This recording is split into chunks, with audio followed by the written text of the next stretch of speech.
Cette maison en briques de terre crue, que l'on appelle en taïwanais Tokatsu, est l'une des dernières de Taipei. Elle se situe non loin du centre de démonstration de la fabrication de thé dans l'arrondissement de Nangang. Son âge est estimé entre 100 et 200 ans. Il s'agit de la maison de la famille Yu Shigucuo. Deux frères y vivent encore, Yu Ruan et Yu Degen, tandis que la maison en briques de terre crue adjacente n'est plus habitée.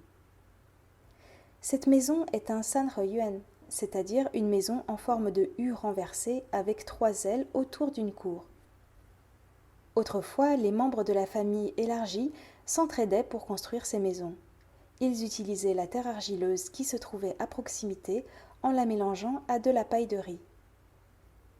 Une particularité locale, il y avait autrefois une mine de charbon non loin de là, c'est pourquoi, au lieu d'ajouter du sable, ces briques contenaient de petits morceaux de charbon que l'on peut d'ailleurs voir à l'œil nu.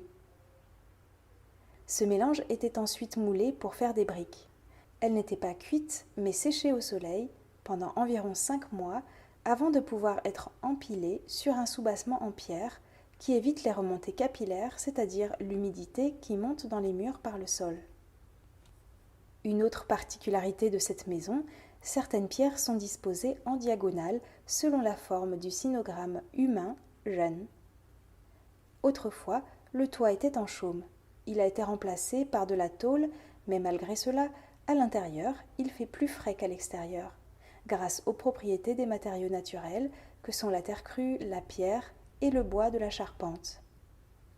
Bien que les frères Yu, qui travaillent dans la fabrication du thé, n'aient pas le temps ni les moyens de refaire l'enduit extérieur, il n'y a pas de problème lors des typhons parce que les murs sont épais de 30 à 40 cm. Cette maison a aussi bien résisté aux tremblements de terre. Si vous souhaitez en savoir plus sur cette maison traditionnelle, ne ratez pas les prochains épisodes de l'émission Les joies de l'éco-construction sur Radio Taïwan International.